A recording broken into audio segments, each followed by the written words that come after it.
चलिए, मैं आपका अपना टीचर रुचिर गौर। आज मैं आपके लिए भारतीय भूगोल विषय है हमारा और टॉपिक है जनगणना 2011। आपको इससे पहले जनगणना 2011 पर 2 क्लास हो चुकी है, पार्ट 1 और पार्ट 2। और आज का जो है हमारा पूरी जनगणना केंद्र शासित प्रदेशों तक भी, जो हमारे केंद्र शासित प्रदेश राज्य है, उनकी भी आज हम जनगणना कंप्लीट कर लेंगे। तो जनगणना पूरी 2011 जो है हमारी 3 क्लास है। आप टॉपिक क्लास 1, क्लास 2, क्लास 3 या पार्ट 1, पार्ट 2, पार्ट 3 तीनों को मिलाकर कंप्लीट करें। उसके बाद आप निश्चित हो कि कोई भी एग्जाम दीजिएगा, हर एग्जाम में आपका कोई भी क्वेश्चन नहीं छूट सकता।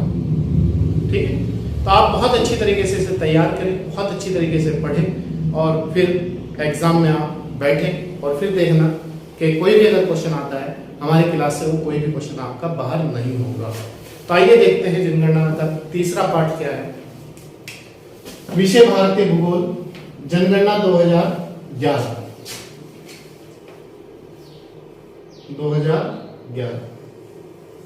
ठीक है,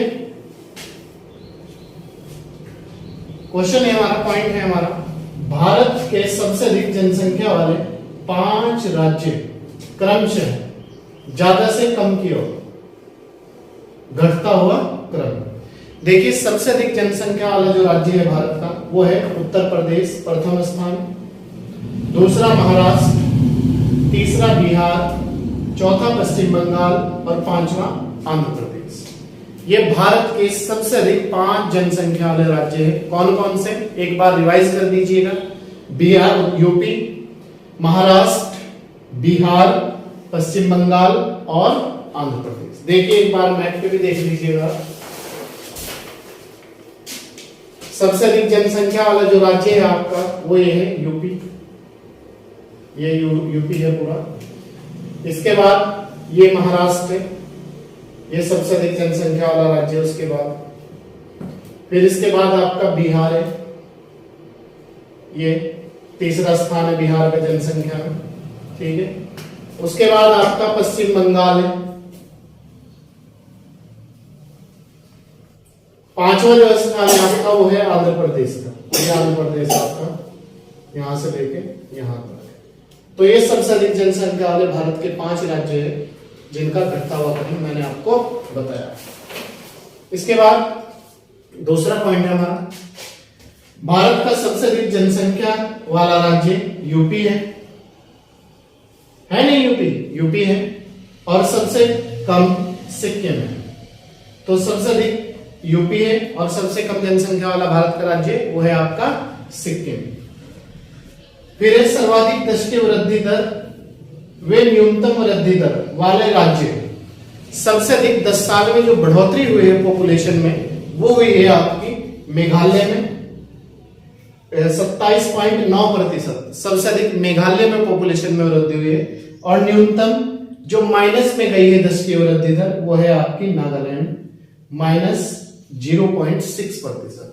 इसमें माइनस में देखी गई 10 साल में वृद्धि दर, मतलब बढ़ने की बजाय जनसंख्या में कमी देखी गई है। ठीक है, इसके बाद जनसंख्या घनत्व।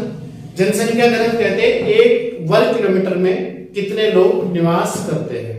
ठीक है, उसे कहते हैं जनसंख्या घनत्व या डेंसिटी।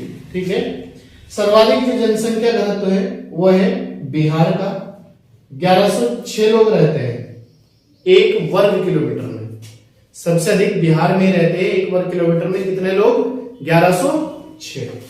और न्यूनतम जो है अरुणाचल प्रदेश में रहते हैं कितने, 17 लोग। तो आप याद रखना, सर्वाधिक जनसंख्या घनत्व वाला राज्य यह है बिहार और न्यूनतम यह है अरुणाचल प्रदेश। ये यहां पर 17 लोग रहते हैं और यहां बिहार में जो है आपका 1106 लोग रहते हैं। इसमें यहां 1106 और यहां मात्र 17 लोग रहते हैं 1 वर्ग किलोमीटर में। ठीक है, इसके बाद है हमारा लिंग अनुपात। सर्वाधिक लिंग अनुपात केरल का है 1084 और न्यूनतम हरियाणा का है 879। तो सर्वाधिक जो लिंगानुपात वाला भारत का राज्य है वो ये है केरल, ये है यहाँ पर ये, और न्यूनतम जो है आपका हरियाणा का है वो ये है। ठीक है, क्लियर है। इसके बाद दूसरा पॉइंट है हमारा शिशु लिंगानुपात। शिशु को होते हैं 0 से 6 वर्ष। 0 से 6 वर्ष की आयु के जो बच्चे हैं उन्हें शिशु लिंगानुपात कहा जाता है। तो सर्वाधिक शिशु लिंगानुपात वाला जो राज्य है 972 अरुणाचल प्रदेश, और न्यूनतम वही आपका हरियाणा, क्योंकि जब हरियाणा लिंगानुपात में न्यूनतम है तो जाहिर सी बात है कि शिशु लिंगानुपात में भी हरियाणा कम ही होगा। क्लियर है। नेक्स्ट है साक्षरता दर। भारत की जो कुल साक्षरता दर है वो मैंने पार्ट 2 में आपको बताया था 73% है। भारत की कुल साक्षरता दर 2011 की जनगणना के अनुसार 73% है। और सर्वाधिक साक्षरता दर वाला भारत का जो राज्य है वो है केरल 94%, और न्यूनतम है बिहार। ठीक है। इसके बाद क्वेश्चन ये आता है कि सर्वाधिक पुरुष और महिला साक्षरता दर किस राज्य की है। तो जाहिर सी बात है जब केरल की सबसे अधिक भारत में साक्षरता दर वाला राज्य है केरल, तो केरल में ही महिलाओं की भी साक्षरता दर ज्यादा होगी और पुरुषों की भी साक्षरता दर केरल में ही ज्यादा होगी। वही काम यहाँ है बिहार। तो बिहार में जब सबसे कम साक्षरता दर है भारत में, तो जाहिर सी बात है, सोचने वाली बात है कि बिहार में पुरुष भी साक्षरता दर कम होगी और महिला साक्षरता दर भी कम होगी। ठीक है। तो सर्वाधिक पुरुष व महिला साक्षरता दर केरल में है 96.1%, और न्यूनतम महिला व पुरुष साक्षरता दर बिहार में है 71.2%। ठीक है। सर्वाधिक ग्रामीण जनसंख्या प्रतिशत वाला राज्य, सर्वाधिक ग्रामीण जनसंख्या प्रतिशत वाला राज्य हिमाचल प्रदेश है। 90% लोग गांव में ही रहते हैं हिमाचल प्रदेश में, और दूसरा स्थान बिहार का। यह है आपका सबसे अधिक ग्रामीण जो जनसंख्या है 90%, यह है यहाँ पर। ये मतलब अगर 100 लोग हैं तो 100 में 10 शहर में रहते हैं, बाकी 90 गांव में ही रहते हैं। ठीक है। और इसके बाद दूसरा जो स्थान है बिहार का, सबसे अधिक फिर हिमाचल के बाद बिहार में लोग गांव में रहते हैं।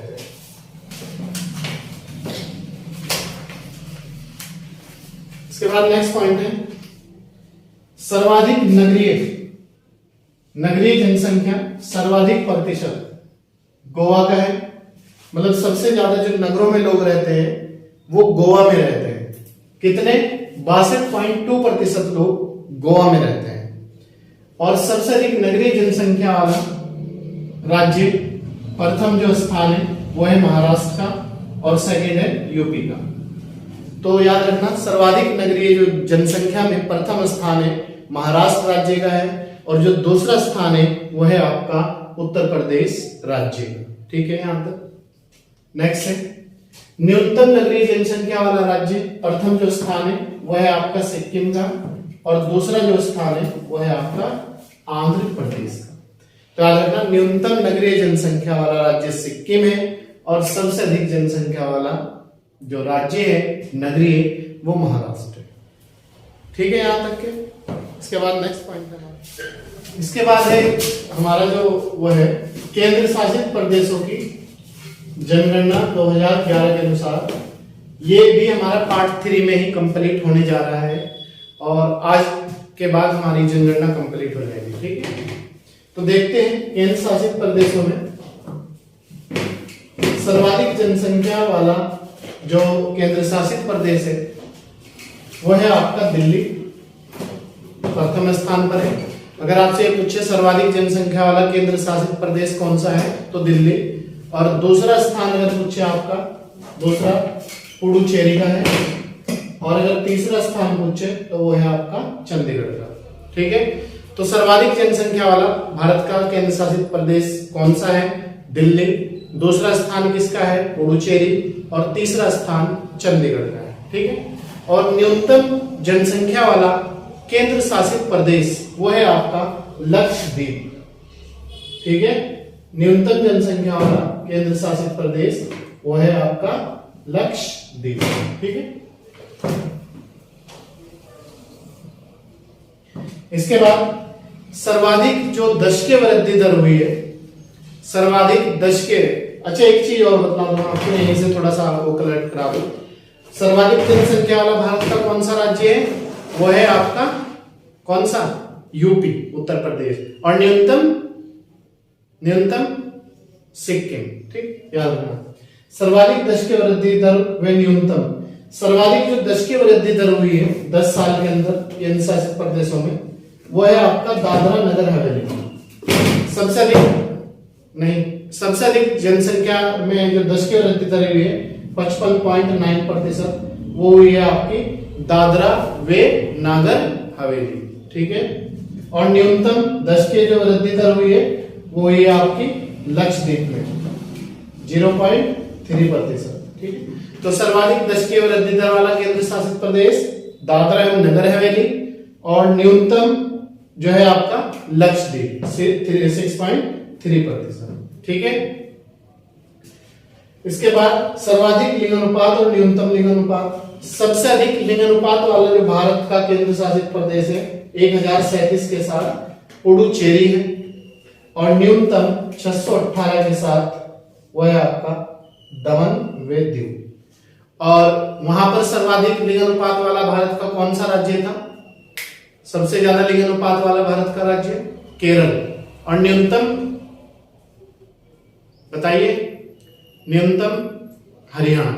तो इसी तरीके से यहां पर है, सर्वाधिक लिंगानुपात पुडुचेरी का है और न्यूनतम जो है आपका दमन व दीव का है। ठीक है, इसके बाद सर्वाधिक जनसंख्या घनत्व, वही 1 वर्ग किलोमीटर में कितने लोग रहते हैं। ठीक है, वही प्रथम जो स्थान है सर्वाधिक जनसंख्या घनत्व में 1 वर्ग किलोमीटर में 11,320 लोग जो निवास करते हैं, वो है आपका दिल्ली।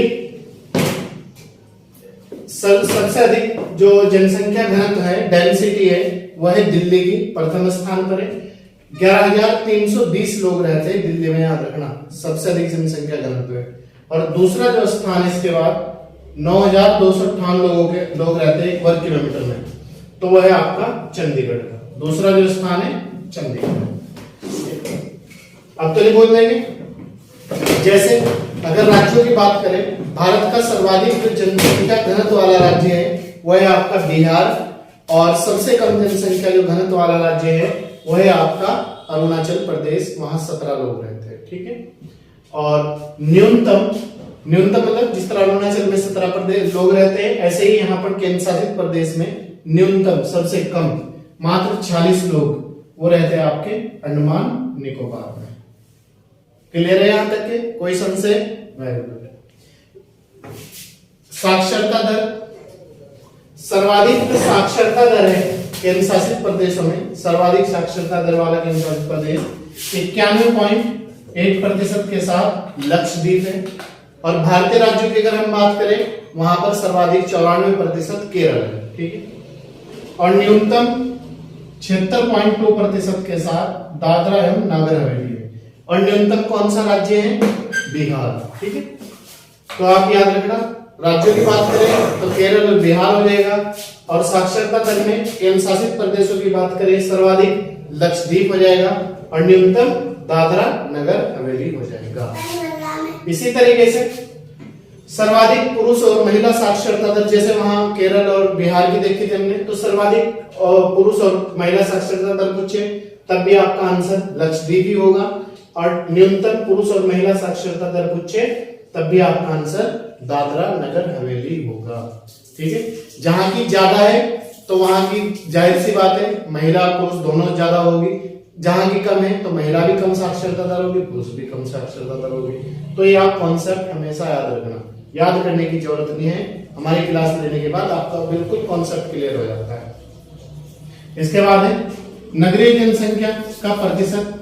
सर्वाधिक प्रतिशत नगरीय जो जनसंख्या है सबसे ज्यादा वो दिल्ली में है, सर्वाधिक जो जनसंख्या है नगरीय और नगरों में प्रतिशत है रहने वाले लोगों का, वो है दिल्ली का। और न्यूनतम जो है अंडमान निकोबार द्वीप समूह का है।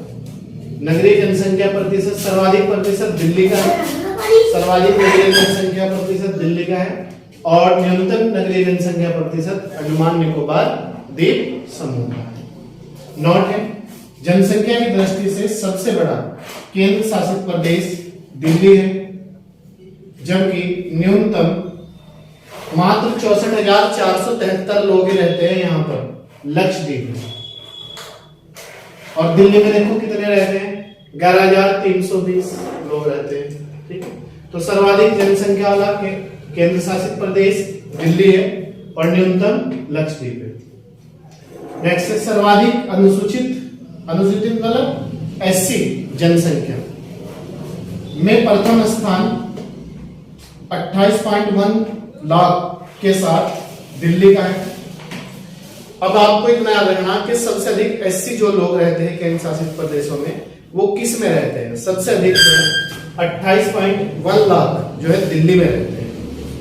और सबसे ज्यादा अगर प्रतिशत पूछे केंद्र शासित प्रदेशों में, सबसे अधिक एससी का प्रतिशत वाला जो केंद्र शासित प्रदेश है वो कौन सा है? वो है आपका 18.9% चंडीगढ़ का है। जनसंख्या पूछे सबसे अधिक कहां रहती है, तो दिल्ली, जाहिर सी बात है। और सर्वाधिक एससी का प्रतिशत पूछे तो आपका चंडीगढ़ है। ठीक है, इसके बाद लक्षद्वीप व अंडमान निकोबार द्वीप समूह में कोई भी एससी निवास नहीं करता। मतलब एक तो लक्षद्वीप है, वहां भी कोई एससी निवास नहीं करता, और एक है आपका अंडमान निकोबार द्वीप समूह, यहां भी कोई भी एससी कैटेगरी का आदमी निवास नहीं करता। ठीक है, नेक्स्ट है सर्वाधिक अनुसूचित जनजाति। जनजाति मतलब एसटी, शेड्यूल्ड ट्राइब। तो जनसंख्या में प्रथम स्थान दादरा और नगर हवेली का है। अगर आपसे पूछे किस केंद्र शासित प्रदेश में सर्वाधिक एसटी की जनसंख्या निवास करती है, तो आपका आंसर हो जाएगा दादरा व नगर हवेली।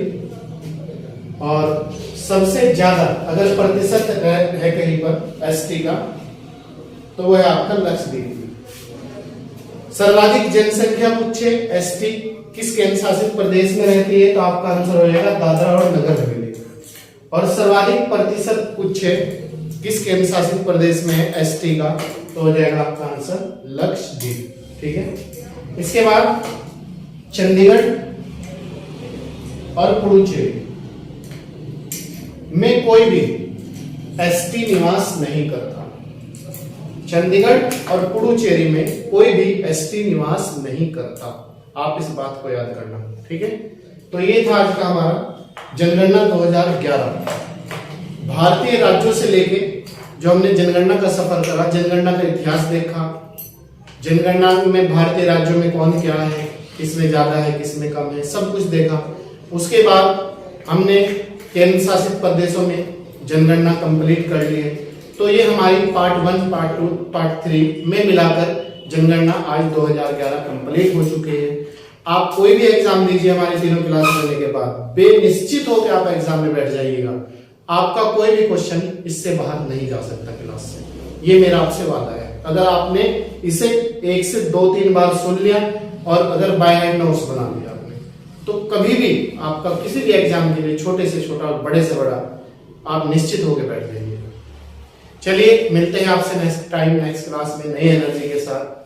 और अगर आप हमारे YouTube चैनल पर नए हैं तो भाई देखो फ्री है, सब्सक्राइब कर दीजिएगा। हम आप लोगों के लिए इतनी मेहनत कर रहे हैं, हमारी टीम आप लोगों के लिए इतनी मेहनत कर रही है, फ्री में आपको क्लास उपलब्ध करा रहे हैं ताकि आप लोगों का रिजल्ट कराया जा सके, आप लोगों को सफलता दिलाई जा सके।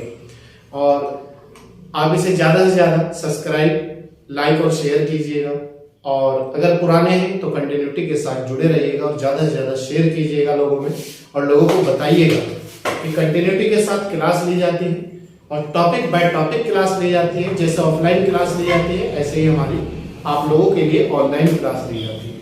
हम आप लोगों के लिए प्रतिबद्ध है, आप लोगों के निश्चित समय पे मॉर्निंग में 10 से 11 के बीच में क्लास उपलब्ध करा देते हैं प्रतिदिन। और समय की बाउंडेशन को ध्यान में रखते हुए, समय का प्रबंध करते हुए, ताकि आप लोग भी एक कंटिन्यूटी के साथ जुड़े रहे चीजों को लेके और कंटिन्यू आप क्लास अटेंड करें। आप लोगों का ध्यान में रखते हुए हम सब चीजें आपको उपलब्ध करा रहे हैं और कराते रहेंगे जब तक आप सफल ना हो जाए। चलिए, मैं आपका अपना टीचर दूसरे गौर, थैंक यू।